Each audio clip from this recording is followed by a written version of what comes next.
Few days in the history of the Old West can record any event with the action, drama, and violence that we find on this day.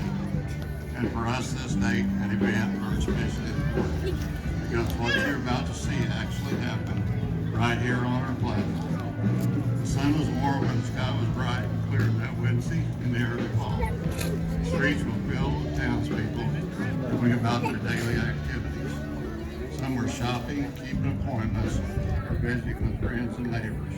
From all appearances, this was just another day at Coffeyville. All that would change when about 9:45, 5 heavy men entered the plaza from the alley west of Walnut Street. These men had planned to separate it into two groups and rob both of Coffeyville's bikes simultaneously. Dalton and Emmett Dalton crossed to the east side of the plaza where the First National Bank was located. Grant Dalton, Bill Powers, and Dick Rockwell went to the Common National Bank, which is in the center of the plaza. What the outlaws had planned for was the resolve and bravery of the citizens of Coffeyville.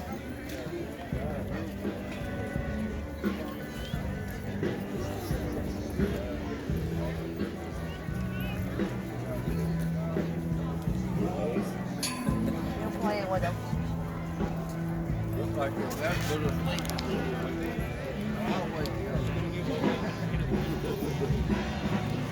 Yeah, I'll try to put those in her ears. Yeah, you're stubborn.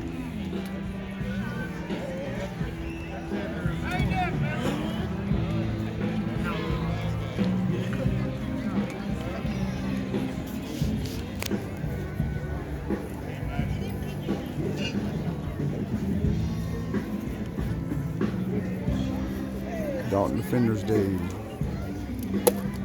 October 1st, 2022.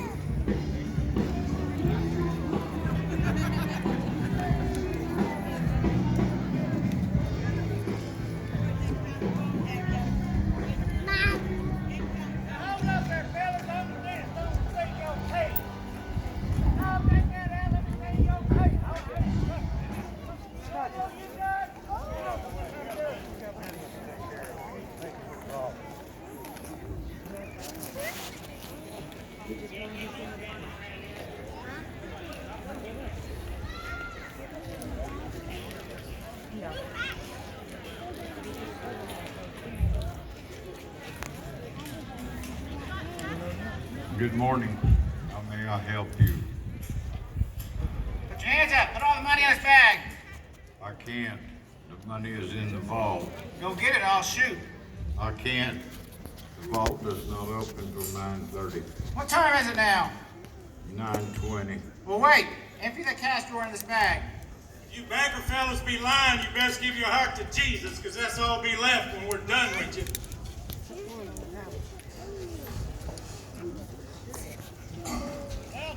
How's the money coming?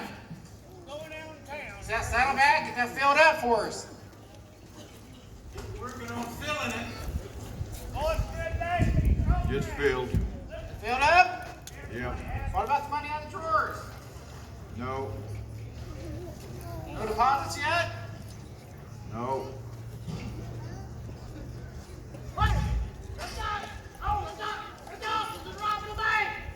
There goes the element of surprise.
Hey,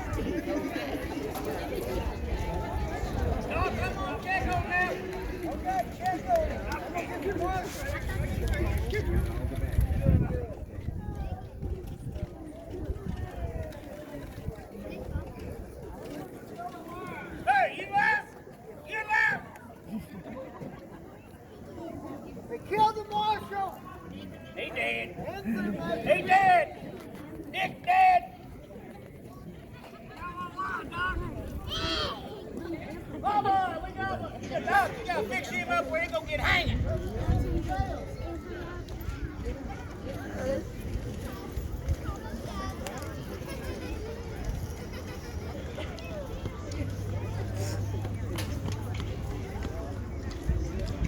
least you got a little wiggle in him.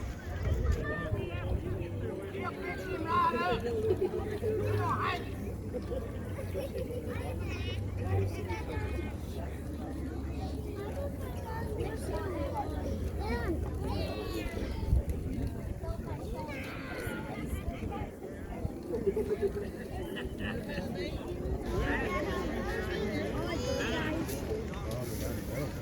Don't try no button stuff. I got a gun in my hand.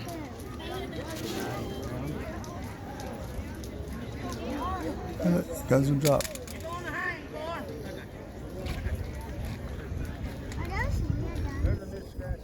Dad, are they shooting metal bullets? Oh, it's alright. I didn't mind they look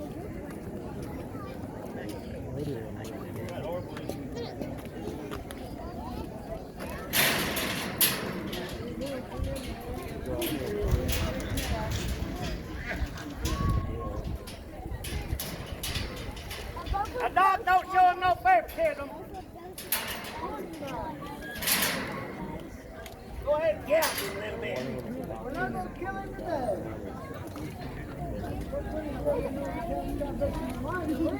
My husband, Charles Brown, was 59 at the time of his death. 4 years ago, we moved to Coffeyville and opened a shoe shop. He worked here until this fateful day. During the tragedy that came upon Coffeyville, my husband saw that young George Cubine fell from the shot in the back. He rushed to aid him, but it was too late. Being unarmed, he grabbed Mr. Cubine's gun and turned toward the Daltons. 4 shots were fired at him before he even fired the gun. He fought for his life, but his wounds proved fatal a few hours later, leaving me an aged widow in great sorrow. I know, as do the citizens of this town, that my husband was an honorable man, and he will be greatly missed.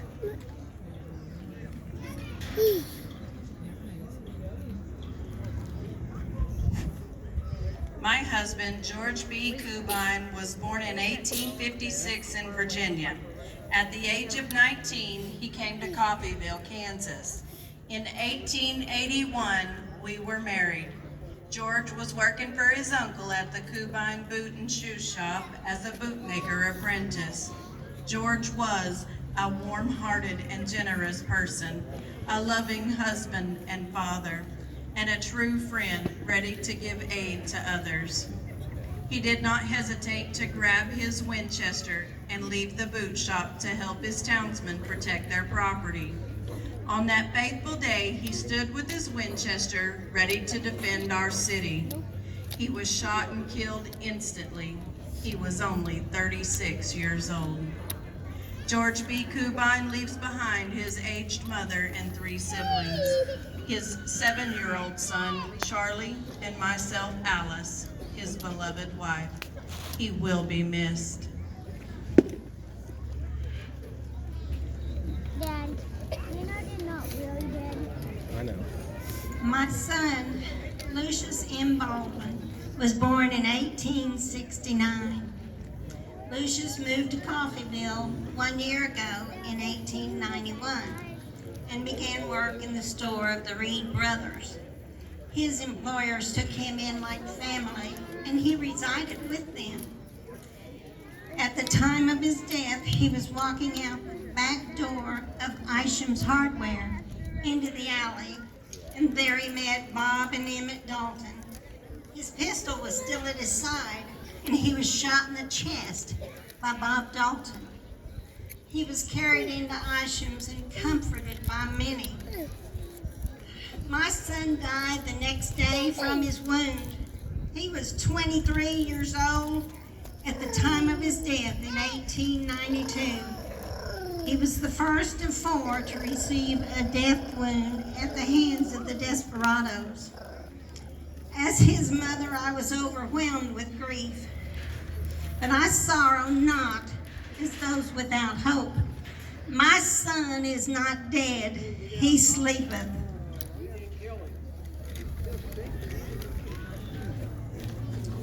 My husband's Charles Lee Conway was a must-love school teacher here in Coffeyville, ever faithful, efficient, and effective as a city marshal of Coffeyville. He discharged his duties with great courage. He gave his life freely to defense of the lives and the property of our citizens. My husband was killed at the age of 46 years as he stepped into the alley, putting himself between the outlaws and their horses. He was shot in the back by Grant Dalton, who lay wounded on the ground. My children and I know his faithfulness of duty will ever be held in grateful remembrance of the people of Coffeyville. We'll drive that. Because it's like 2 miles.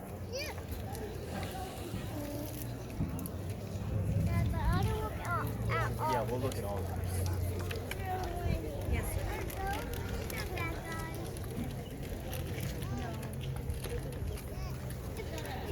5 outlaws had made a daring attempt to rob our banks and been stopped short. Of those 5, 4 would be dead or dying, and 1 would be badly wounded within 15 minutes. During the whole event, only 15 firearms were used by both the outlaws and the defenders. The outlaws' bullets took alive the 4 of Coffeyville's finest citizens who had stepped forward to defend their city. Their names have been etched forever in the annals of history. Interestingly, with all the thousands of dollars removed from both banks, by the end of the day, when the books were balanced, the Condon Bank was short only $20. The First National Bank was long $1.98. That's the way it was on October 5th, 1892, in Coffeyville, Kansas. And now I'd like to introduce people that worked hard to put this thing on. We'll start out with defenders. George Clubine was played by Carl Lawrence. Charles Brown by Ben Willis. Marshall Conley by Walt Rainey. And Lucius Baldwin by Larry Starlett. The guys that survived: Casey Seaman was played by Joe McDoulet. Henry Isham was played by David Lyman. Alec McKenna was played by Larry Dedman.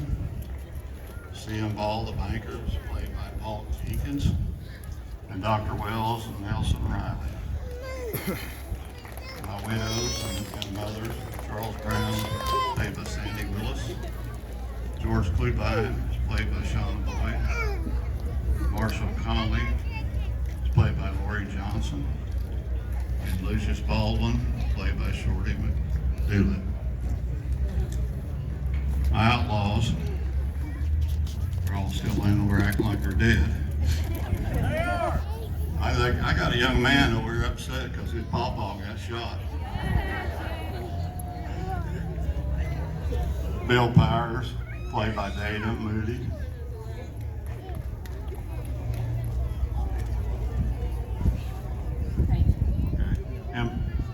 Emmett Dalton was played by J.J. Baden.